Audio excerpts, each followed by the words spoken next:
You ask Tiger to solve. This deals with linear equations with one unknown. The final result is x equals 6.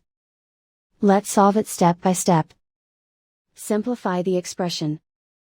Expand the parentheses.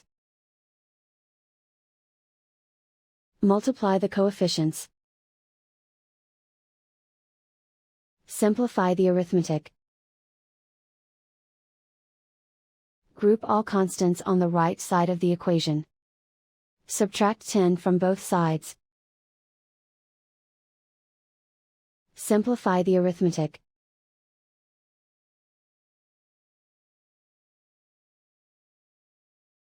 Isolate the x. Divide both sides by 6.